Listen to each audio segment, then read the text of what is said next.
So, back with Edwin Estevez, Nate Phillips, John Moore, Amy Molina Moore, John Molina Moore, my apologies, and Tom, the sneeze man. And Tom and Edwin's excellent adventure continues. We are just over the border of Delaware and Pennsylvania in Nate's home, and so we're going to ask you guys to introduce yourselves a little bit. So say something about who you are and what you do, and then we'll get some more questions in there. I'm Nate Phillips. I'm a pastor at Red Clay Creek Presbyterian Church. Not sure where I'm supposed to be looking, either here or at you, so I'm just going to look at you. Right.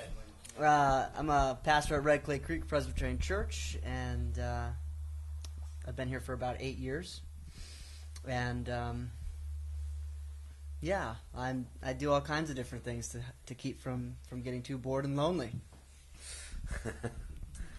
I am John Molina Moore, and I am an associate pastor at Red Clay, but I'm also the part-time co-pastor at Calvary Presbyterian Church, which is a very different context than Red Clay. It's kind of out in this blue-collar, working-class community that needed a shot in the arm to hopefully be the church they were back in the 60s of great heyday. I've been in Wilmington 3 years, and it's been an interesting journey, refiguring out new styles of ministry to kind of keep things fresh and exciting so we don't get too stagnant, I guess you could say. Hello. I'm Amy Molina Moore. I am not Presbyterian. I'm Episcopalian. That's why we love it. You know, and they just welcome me right in. I'm very lucky. Right now, I'm a seminarian at Virginia Seminary, so I'm in Wilmington on the weekends. But this past year before, I worked in transitional housing with women coming back from rehab and prison. And so in my first year of Wilmington was very different than John's first year of Wilmington. And that's my story. Thank you. So my question for you, so we're hoping this is a resource for people that want to start a new worshiping community, have started one, but are struggling. And it's also a resource for me that has been called out to Wilmington or to the Delaware area to start a new worshiping community. Nate, you dreamed up that program called F.I.R.S.T. Can you tell us about that? So F.I.R.S.T. is freeing the imagination of the recently seminary trained. I crammed that in there. But it's also very fitting because we are the first state, Delaware. And that is kind of a source of pride for folks, believe it or not. Caesar Rodney and all of that. And if you don't know who Caesar Rodney is, you better find out. Okay. Putting it down right now. Yeah, that's a good move. The idea here is to give folks a first shot at doing something maybe that they're dreaming about, hoping for, and doing it in a way that gives them a chance.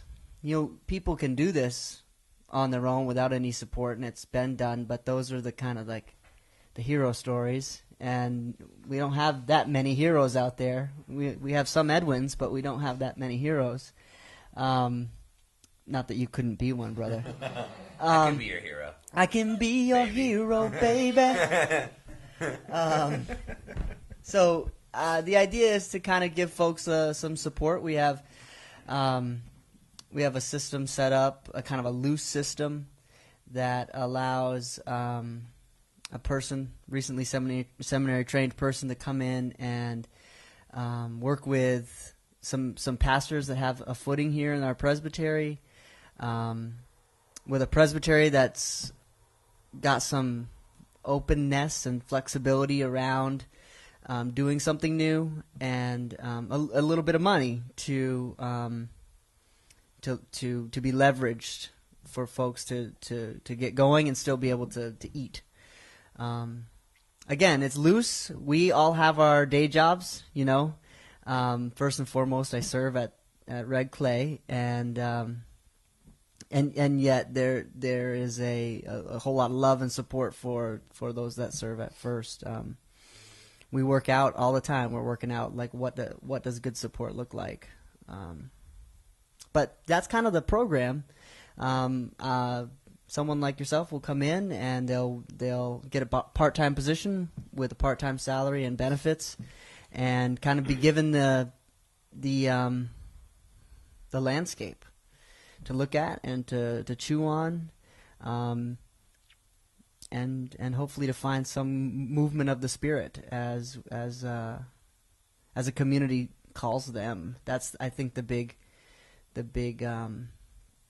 crux there, is to say, who's calling me? Which community in this group of people is kind of calling me to be the one that connects them to the holy, you know? Mm-hmm. So that's F.I.R.S.T. In a nutshell. Mm-hmm.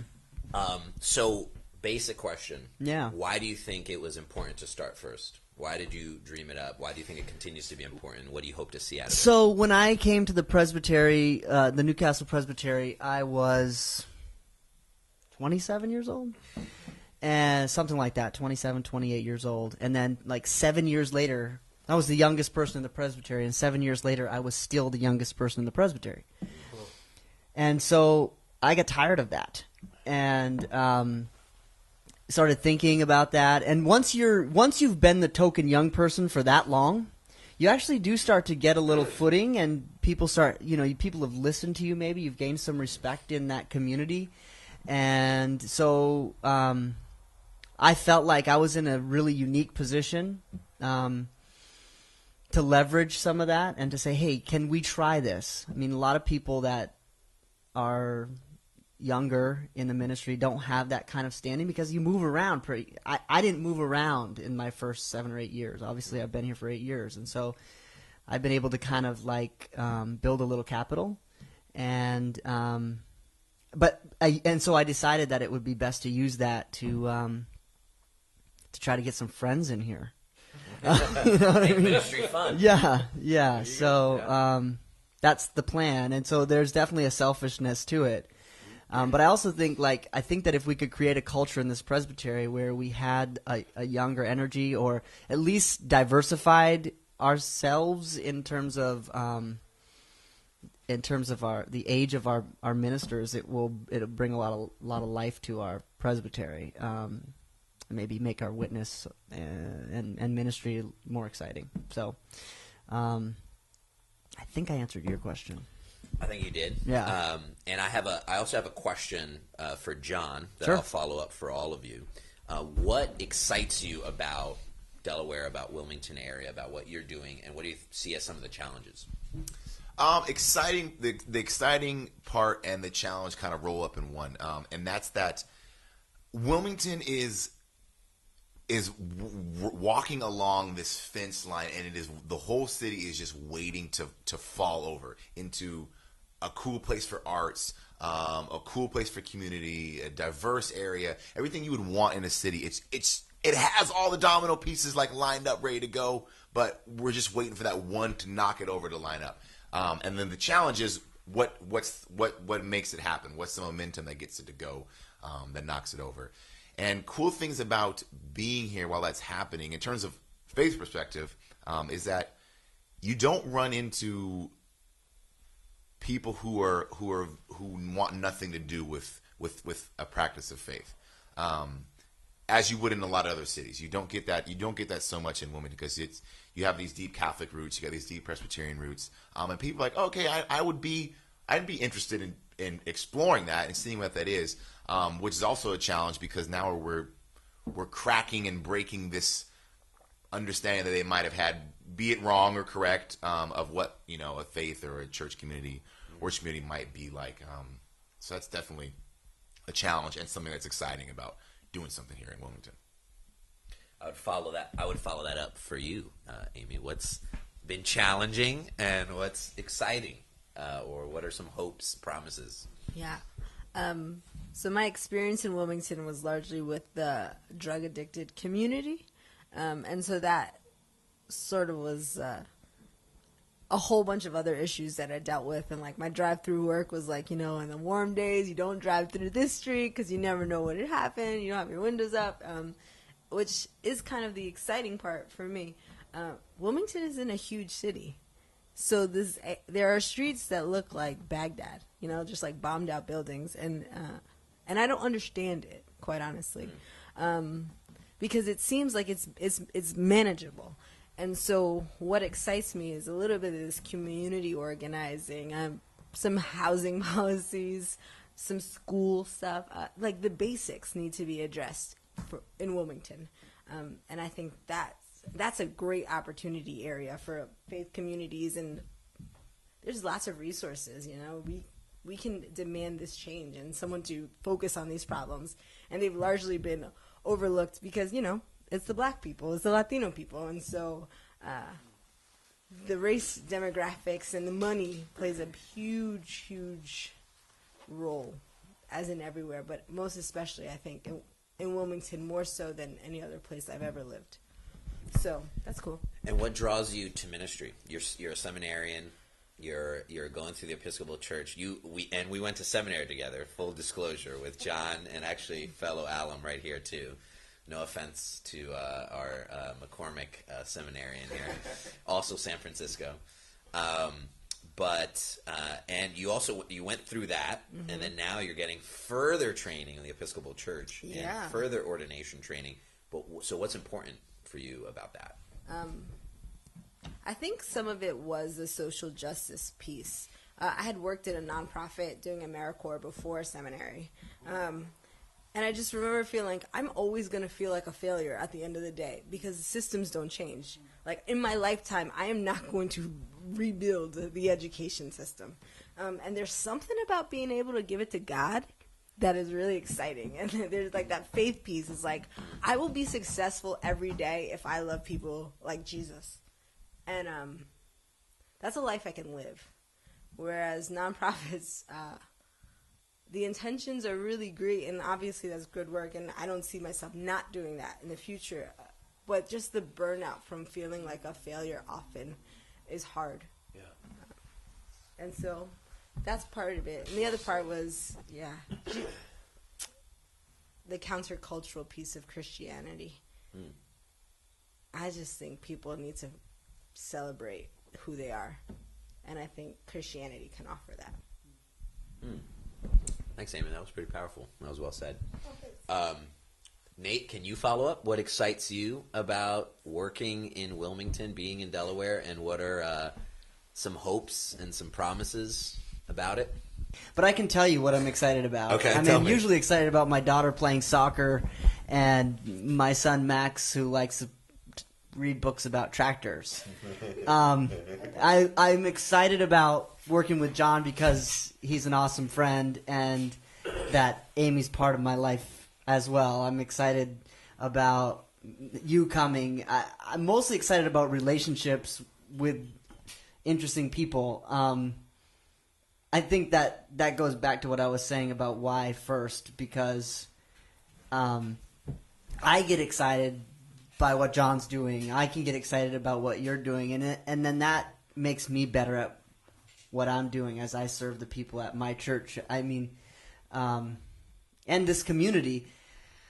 I think that it's tough to have like a real connection. Okay, so to geography, I think that's really tough. I think the people. I'm so jealous of the people that say, I love my city. I'm so jealous of that because I think that because of the way the world works and that we know what's happening in Chicago and San Francisco, no place that I ever live is going to be the perfect place. I mean, I talk to John all the time. Oh, it'd be sweet to live here because of this. So there's this like bricolage of a city that I'd really love to live in. And so I try to really, for me, I try to make my ministry and my life focus not on the place I live, but the people that I'm in a relationship with.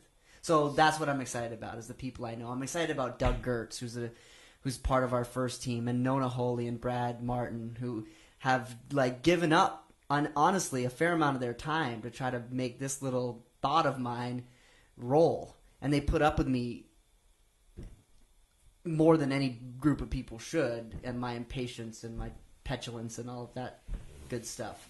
What excites me is that I'm surrounded by really cool people, including my soccer playing daughter and my train loving son.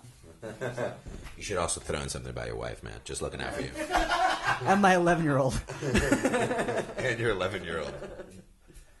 Was that? Yeah, that was great. Yeah, thank you. I'm sorry that I don't have an answer like, boy, I'm excited about the way the Riverfronts really got a chance to come together, and that 8th Street and the art section, and that could be really cool, and the wine and cheese loop that they do, and it just doesn't do it for me. It's you, brother, that excites me. Nice, smooth. So you mentioned Doug, Nona, Brad. Yeah. I heard word on the street is y'all call yourselves the Herd. Can you talk about that? Well, the Herd is a small. It's kind of like a small group. I mean, of ministers. That is. They all kind of. It's like any small group. You know, you come into a presbytery, you try to find some friends, you get together, you come up with a silly little name for yourselves. This was the Herd. Yeah, I don't even. Of course, we all do that. We totally all do that. John and I got together. What did we call ourselves? I totally forgot. What was it? Noise. That was it. Okay. So not everybody has a small group. So anyway, this is kind of everyone should form a small group. Take that away. You start a new worship community, start a group. You really Probably should. Cool name. I don't know if it's cool or not, but so they're definitely part of that group. The way that the first kind of group came together was I thought of this idea. Doug happens to be the treasurer. He happens to be in that small group, so I'm good friends with him. And I said, "Hey, Doug, don't we have any money for this?"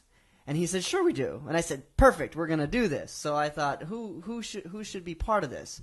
Brad Martin. Brad's just a solid guy, good thinker, knows the presbytery really well, also a trustee. So chair of the trustees at this point, and thought this would be really sweet. And then Nona Holy is just another really cool person, also part of that small group. Works in campus ministry, so she kind of gets it, and a lot of her job actually is like she's starting from the ground up in some ways with that campus ministry. So that's how that came together. They're all part of that group, but yeah, they you know, we don't really have a name for our little board, if you want to call it that. Mm-hmm. Tom, I want to get you in on this. You got some questions, some thoughts, some wisdom for this group here? I think anyone who's watching this needs to know that it's about 11:15 at night, and we all started very early, and you all just drove in from Tennessee, I think, and arrived from a long ways away after driving all day and being at the hospital and all sorts of things. So it's a little bit different kind of day, and I know you're not a morning person, but I am. And the fact that I'm not a late night guy anymore is probably showing. I guess the question that I really have is, first a statement. I think it's amazing that you all have the vision to provide support for innovation and for new and different ideas and for new ways of doing faith and church and worship and all things like that. The question is, in my experience, it causes me to have concern that, like, what happens after a year? Because I think support for a year is fantastic, but that's the odds of developing a financially viable ministry are pretty slim. Do you have any thoughts on that? Is there, and the follow-up question is there any kind of way that you measure whether or not Edwin, for example, is a success? What does success look like for someone like Edwin a year from now? Yeah, I think I want John to talk about what he's doing at Calvary in just a minute, because I think that is a way for us to do innovation in a way that offers financial stability. Don't you? Mm-hmm. So he needs to talk about that. But two things. Number one, I think there's more money out there than we know. Okay. Like, I really do. At least there is here. And I think maybe there is here because there just hasn't been a ton of innovation going on, and so there's like these pockets of. I mean, remember we used to do this. I mean, the Sunday School Board of Missions was like this big deal. That I mean, there are piles of money that we were sending people all over the place to start these. And this was 60 years ago. Right. I mean, I grew up in a place in Maine. That was when I was a young man. Well, honestly, I mean, I grew up in a place in Maine where that's exactly how I had a church, was some Sunday school board. I mean, Board of Missions guy was sent up there. And you know what? If it didn't work out, it didn't work out. Like, why can't we be okay with it not working out? Why can't we be okay with this season of Holly or Edwin's ministry just being its season? And if it's something more, fantastic. But let's enjoy it and appreciate one another. And success, there's the part of me that says success means having better friendships and increasing like God's reputation in the city, for what it's worth. Then there's part of me that's like, dude, success is give me 25 people in the year's time so that we can do a validated ministry for you and set up a board for that, and then we can, do the X, Y, and Z.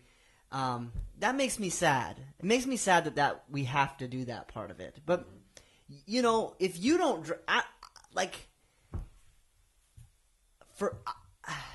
you'll have to drive that part. Like, honestly, yeah. I mean, quite frankly, because it's you that's on the line. I mean, and that's why I preface the whole thing by saying I serve at Red Clay Creek Presbyterian Church, because that's what I do. Mm-hmm. And at the end of the day, that's what I'm gonna like where I set my feet down. Like, my stake in it isn't the same as your stake. You see what I'm saying? And so if I'm in Edwin's shoes, mm-hmm. and I know I have a small amount of money or some money to get me started and to get me going, yeah. I am also spending some time looking for bingo ongoing support. And we'll help with that. Yeah. Okay. Yeah. So you're willing to We're at least already be partners in that way. Yeah. Because that to me is huge, and I guess that's what I'm. So that's where we are with Holly right now. Big brother, yeah. wanting to, help him in every way yeah. we can. Yeah. I think like that's where Holly is right now, a year and a half in, and she has some really solid leads on funding sources, and partly because Doug is super connected to the LGBT community and those that support that community, and that's I think the real magic of having this board of pretty influential folks in our little niche of the world. I have no influence, for instance, even at the diner down the road. But if you want to talk about, you know what I'm saying. We would hunt that with him. But the initiative, that's the issue, though. The initiative has to come from him. Right. Because I have enough to initiate. You see what I'm saying? Totally see yeah, what you're saying. Yeah. I'm just glad to know that, I'm just delighted to know that you're saying, we want to be ongoing partners. I got another full-time gig called Red Clay. That's my deal. Yeah. But to the extent that we can help make things happen for you, we absolutely want to do that. Yeah. And this isn't, 1 year sayonara. Well, and that's why he needs to talk, because we had this sort of transition come up in his call at Red Clay that I think is kind of cool. So what we did at Red Clay was thinking about how can we explore some new style, new model of ministry. And we thought about, where is there a church that could really use a huge shot in the arm, and what would it look like if I split my time between Red Clay and another place? And we approached Calvary, who was in the process of getting their MIF done and get ready to send out, and they were going to hire somebody who was 15 years of experience with the Presbyterian minimum, which means they were going to get somebody who was desperate for a job and really probably not that good. So we approached him with this idea of the woman who's the interim there, who's absolutely awesome. Would you stick around and split this job with me half time? And to point on like how would you measure success on that? You create the measurement. You know, like when football was created, they didn't say, "Well, how many home runs are you going to hit?" Like they made exactly. They made a new style of playing. They made a new thing. So you have to make a new bar that says, well, what does it mean to be good at this? Like, if it's never been done before, we got to create what it means to success. And success, what's the mark of success is that you know it when you see it. You know, it's not. It doesn't take checking boxes and saying we have this lined up and da da da da. But I know it. You know, you can smell it, you can feel it. You know when something's working. You know when it's successful. And if it's something new, you wait until you feel that, until you see that. And I don't know how we say we measure that. Like, so at Calvary, we had 6 members join 2 weeks ago. Is that a mark of success? The old style would say yes. You know, you did something right. You got more people sitting in the pews. This thing is working. But that's not me. That's not what I'm trying to do at Calvary. I'm not trying to get butts in pews. I'm trying to do something really cool on the corner of Maryland and Boxwood. And what that would look like in a year, I have no idea. If that means 15 more people, great. If that means 7 more people, great. But if that means people more connected to that community, doing stuff with the school across the street, getting to know their neighbors, being a community center, like all that stuff, which hasn't been happening there, doesn't happen in a lot of churches, would, I guess, kind of be a marker of And you've got the farmer's stand, and there's all these other things going on that are different, that raise the profile. And with new stuff, success means you're actually throwing stuff on the wall. You know, that to me that says you might be successful if you're continually throwing stuff to say, hey, what's going to work? What sticks on this wall? What are the ideas that pop up? Where are we going to go next? And I recognize success is a difficult word in the ministry in so many ways. The way that we talk about it at the community church, but also the Center for Innovative Ministry, and how how we've talked about it is, we, for example, don't set any goals. You know, we try and focus on doing the right thing, and then butts in seats or church growth is a result. Mm-hmm. So growth is not a word that we actually use in our church. You know, growth is not a goal; it's a result. It's a result of doing the right things for the right reasons, and it takes care of itself. Not everyone embraces that philosophy, but I think for a new church startup or new worshiping community in particular, focus on doing the right things for God and for the people whom you serve as best you understand that, and I think the rest of it takes care of itself. You know, and as you said, Amy, that's a world I can live in. You know, I'm okay with life that way. You know, that to me feels right, like the right kind of measurement. So if anybody has some amazing final quote to leave us off on, feel free to share that. But otherwise, no, this has been great. This has been very informational. The last thing I would leave you with is if you, and this is for all of you, if you could say, okay, people that are about to start a new worshiping community or thinking about or have started and they're struggling, what's the takeaway you want them to take from this conversation? What's the thing you want to say, hey, I want you to have this. This is gold. Give them gold. Give them gold. I'm going to give you 2. Nice. Nuggets. Voice. Try stuff and fail fast. Those are good. Yeah. They were nuggets. Ooh. I'm not sure that mine is a nugget, but the biggest thing I think is just to be always praying about and always seeking God's direction in finding the community that's calling you, and work with them and be friends with them and build relationships there, and then I think that community will begin worshiping together, and you'll have a new worshiping community as a result of that.